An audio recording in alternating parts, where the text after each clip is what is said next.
met my friend a hour ago. அதுல என்ன தவறா இருக்கு அப்படின்னு பாத்தீங்கன்னா இந்த h வந்து சைலண்ட். இந்த h நம்ம ப்ரொனவுன்ஸ் பண்ண மாட்டோம், உச்சரிக்க மாட்டோம். இந்த h சைலண்ட்னா அடுத்து என்னது வவல் சவுண்ட்ல தான் இருக்கு இல்லையா? வவல் சவுண்ட் தானே.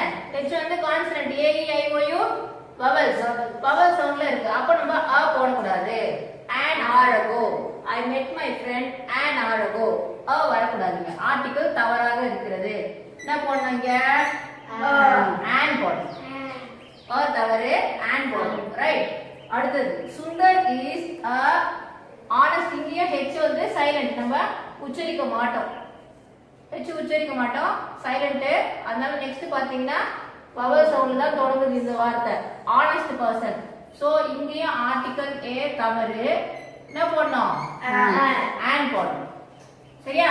Sundar is an honest person. h இது நெக்ஸ்ட் பாருங்க. an European visited the Taj Mahal. இத வந்து யூரோப்பியன் படிக்க கூடாது. எப்படி படிக்கணும்? யூரோப்பியன் படிக்கணும். நம்ம ஆர்டிகல்ஸ் பாக்கும்போது articles definite article, indefinite articles படிச்சோமா? a and the. a and an வந்து இன்டெஃபினட் ஆர்டிகல், the வந்து டெஃபினட் ஆர்டிகல்னு படிச்சோம் இல்லையா? அப்ப நம்ம அப்பவே சொல்லிருக்கோம் யூவாவே உச்சரிச்சோம்னா நம்ம என்ன பண்ண கூடாது? an போட கூடாது, a தான் போடணும். இப்போ இந்த u இது எப்படி நம்ம படிக்கணும் அப்படின்னா இப்படி படிக்கிறோம் u. அப்போ இது y வந்து என்ன சவுண்ட்? Consonant sound. அதனால நம்ம இங்க an போட கூடாது. என்ன பண்ணோம்? a European. யூவாவே உச்சரிச்சோம்னா an போட கூடாது, a தான் போடணும். It is a useful machine. He is a university student. He is a union member. யூவாவே உச்சரிச்சோம்னா என்ன போட கூடாது? an போட கூடாது, a தான் போடணும். ஞாபகம் இருக்கா? நெக்ஸ்ட் போலாமா? Next, we go to school by foot. We go to school only when we depend on any vehicles. இப்போ நம்ம பஸ்ல போறோம், கார்ல போறோம், ஆட்டோல போறோம், சைக்கிள்ல போறோம் அப்படின்னா தான் நம்ம by preposition யூஸ் பண்ணணும். சரியா? நான் நடந்தா ஃபுட்னா நடந்து தான் போறேன்னு அர்த்தம். நம்ம நடந்து போறதுக்கு நம்மளோட கால் தானே பயன்படுத்துறோம். எதையாவது சார்ந்தா இருக்கிறோம்.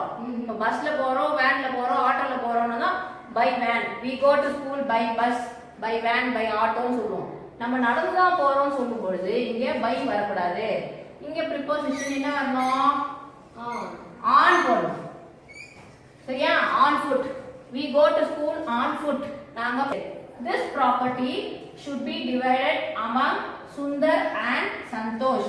இந்த சொத்தை சுந்தருக்கும் சந்தோஷ்க்கும் மட்டும் நம்ம என்ன பண்ணணும்? பிரிச்சு கொடுக்கணும். எத்தனை பேருக்கு பிரிச்சு கொடுக்குறோம்? only 2 members. சுந்தருக்கும் சந்தோஷம் ரெண்டு பேர் மட்டும் வந்ததுன்னா நம்ம என்ன போட கூடாது? among போட கூடாது. among பதிலா என்ன போடணும்? between போடணும். among பதிலா என்ன பண்ணணும்? between போடணும். ரெண்டு பேர் இப்ப ரெண்டு பேர் நடுவுல இப்ப உட்கார்ந்திருக்கான். Sreesanth is sitting between Naresh and Samraj. Kalyani is sitting between Mahalakshmi and Rajeswari.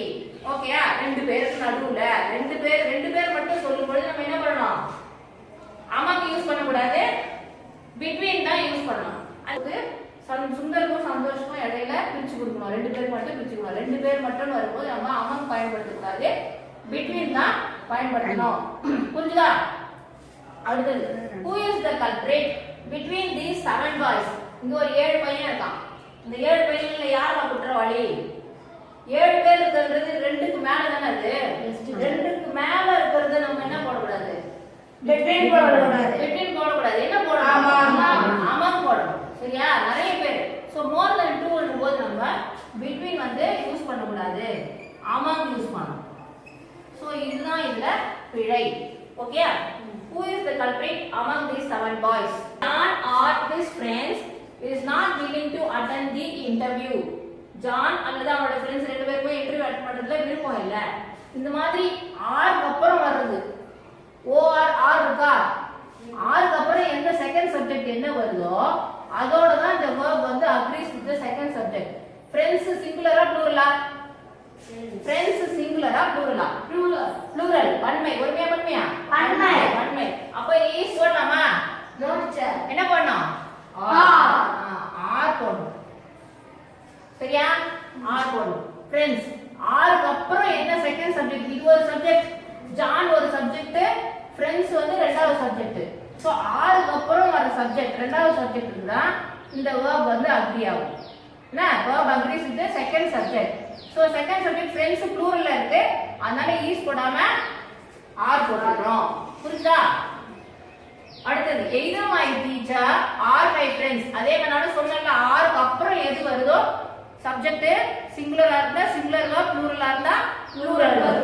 இங்கேயும் my friends னு வருது, இங்கேயும் is வரக்கூடாது, are வரணும். ஆருக்கு அப்புறம் வர்றது, எய்தர் ஆருக்கு அப்புறம் வர்றது, நெய்தர் நாருக்கு அப்புறம் வர்றது எல்லாமே சிங்குலர் verb தான் நம்ம பயன்படுத்தணும். இங்க பாருங்க, நெய்தர் தே அவர்கள், தே அவர்கள், நார் ஐ, ஐனா நான், நாருக்கு அப்புறம் ஐ ஒருமையா பன்மையா? Singular, singular.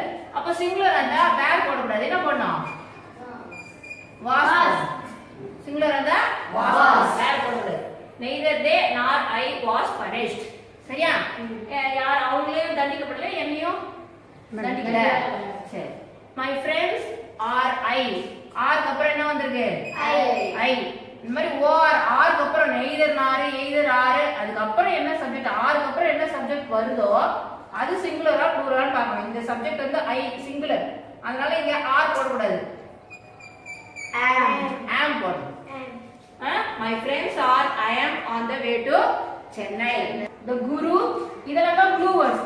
as well as, அப்புறம் with, along with, இந்த மாதிரி மூன்று வார்த்தைகள் வந்ததுன்னா என்ன பண்ணணும்? ஃபர்ஸ்ட் சப்ஜெக்ட தான் நம்ம கணக்குல எடுத்துக்கணும். ஃபர்ஸ்ட் சப்ஜெக்ட் சிங்குலரா இருந்தா சிங்குலர் verb, ப்ளூரலா இருந்தா ப்ளூரல் verb. the guru, குரு எத்தனை பேரு? ஒரே சிங்குலர், ஒரே ஒருத்தர். the guru as well as his disciples. நீங்க டிசைபிள்ஸ் நிறைய பேர் தானே, அதனால ஆர் போட கூடாது. நம்ம as well as க்கு முன்னாடி, as well as க்கு முன்னாடி இந்த சப்ஜெக்ட் பார்க்கணும். இந்த சப்ஜெக்ட் வந்து சிங்குலர்ல இருக்கு, சப்ஜெக்ட் வந்து சிங்குலர். as well as க்கு முன்னாடி சப்ஜெக்ட் சிங்குலர் இருக்கு, சிங்குலர்ல இருக்கிறதுனால நம்ம என்ன பண்ண கூடாது? ஆர் போடாம இஸ் போடணும். புரியுதா? ஆர் போடாம இஸ் போடணும். அதே மாதிரி வித்துக்கும் அப்படிதான்.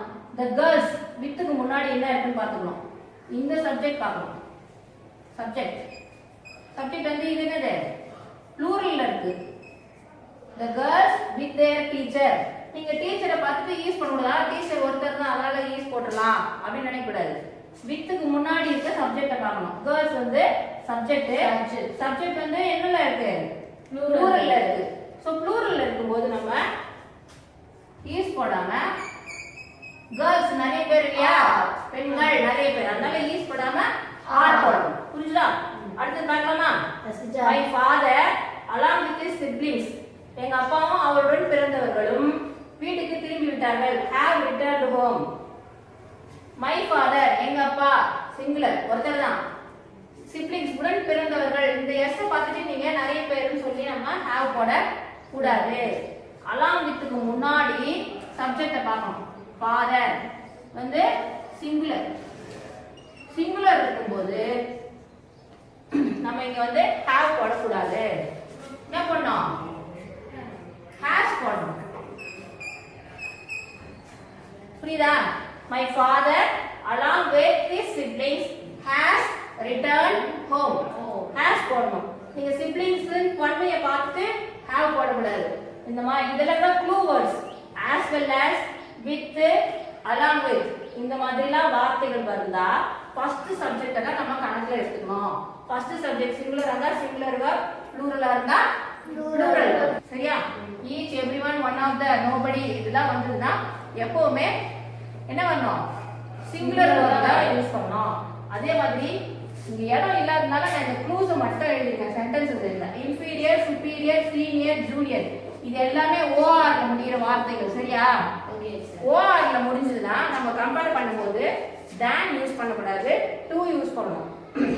அவரு எனக்கு மேல, he is superior to me,